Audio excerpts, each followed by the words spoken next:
Good day, sir. My name is Kimi Van Siglata, and I am the first presenter of our group. So, we discuss different types of problem in Java methods, and na may lahi nga mga problems nga gikuan. So, first, mo ni ako ang kuan. Na ako'y duha ka klase diri ang methods, which is void type o kaning return a value. So, first is nag-create ko duha ka variable nga a and b.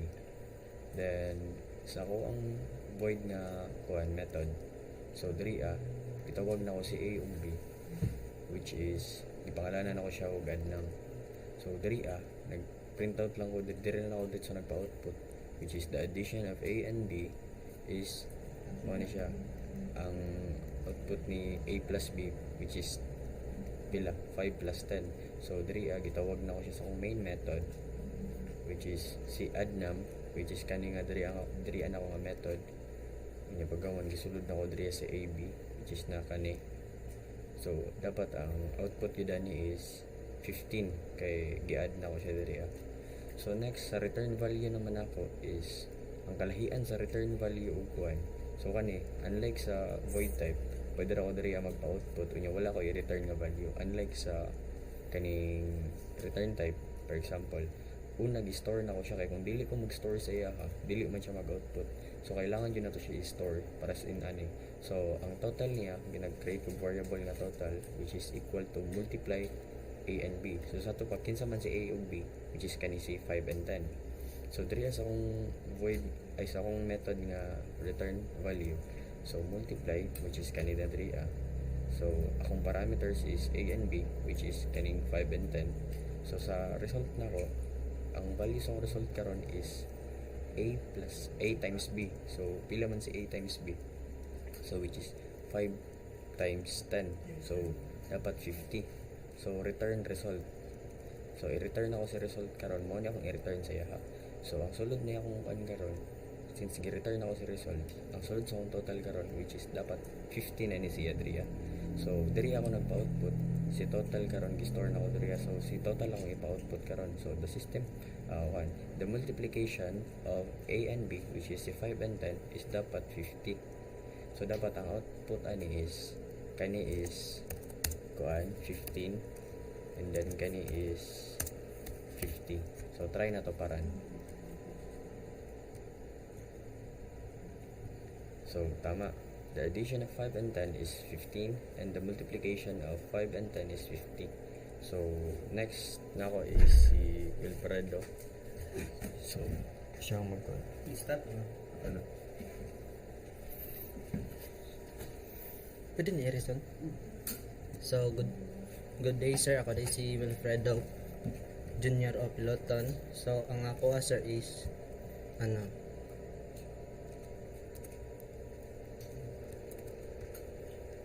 mag-create ko daan og void type nga method nga public static void name.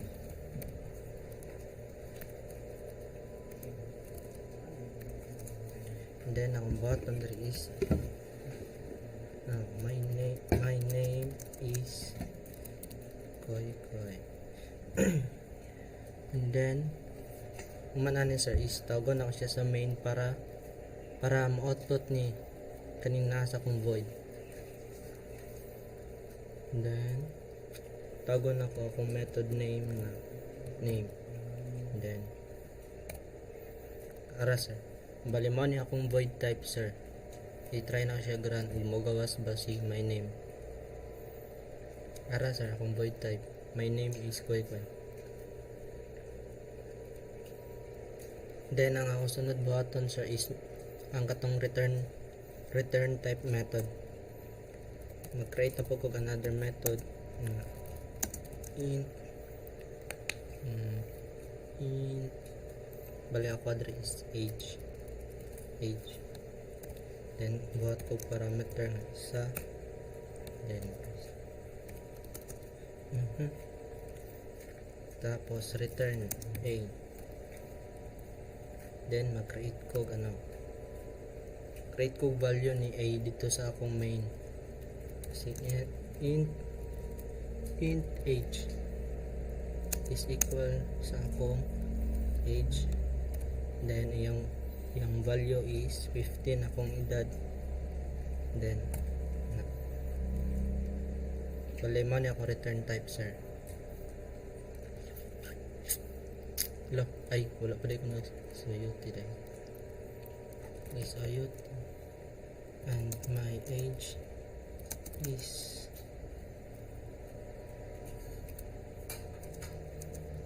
plus, tawagan ako si age,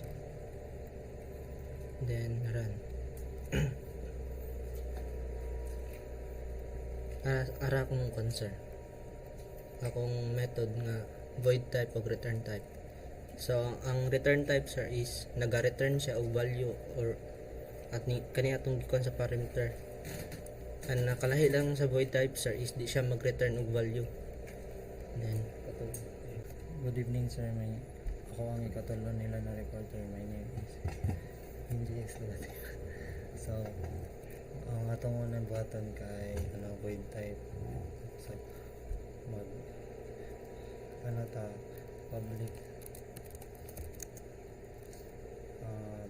ay dili public static void, tapos my car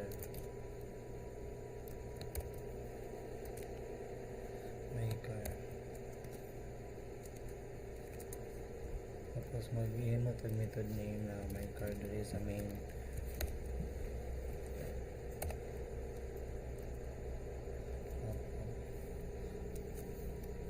SOUT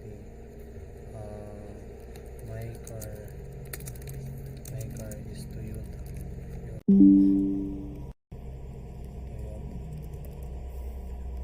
So mo ni atong answer, mo ni ako ang void type method.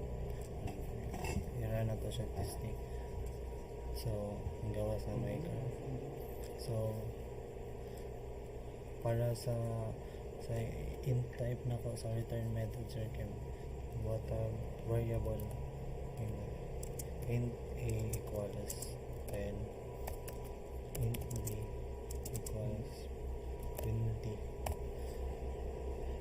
tapos mag-1 po tawag parameters para mas i-store na to ang total sa mag-ima tag variable na total equals add num a b,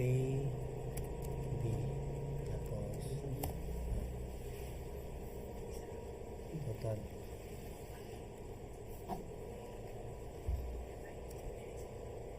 tapos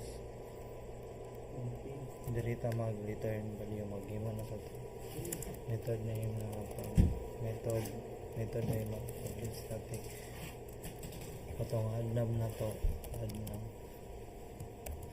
int a int b, tapos dirita mag-i-add na to siya, mag-ima tag variable na int num equals a plus b, tapos return in sum, tapos return sum.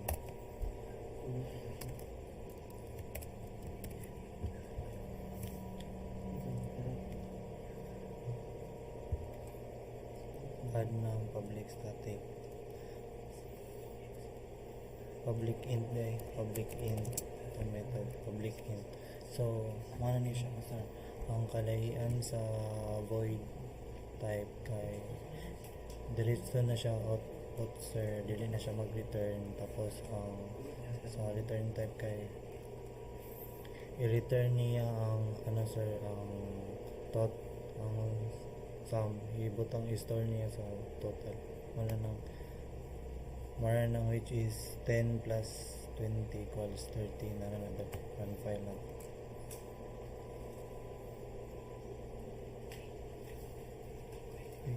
Wala dito kay SOUT dali. Mag-SOUT ta SOUT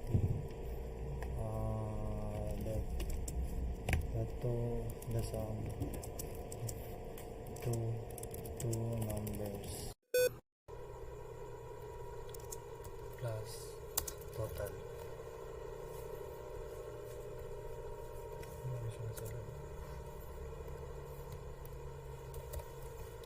Plus total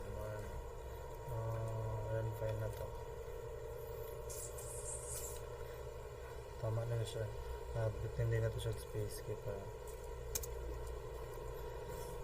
So ang expected output na to sir kay the sum of two numbers the sum of two numbers is 30 and sa void na to kay my car is Toyota. Mana ni siya sir. Thank you sir.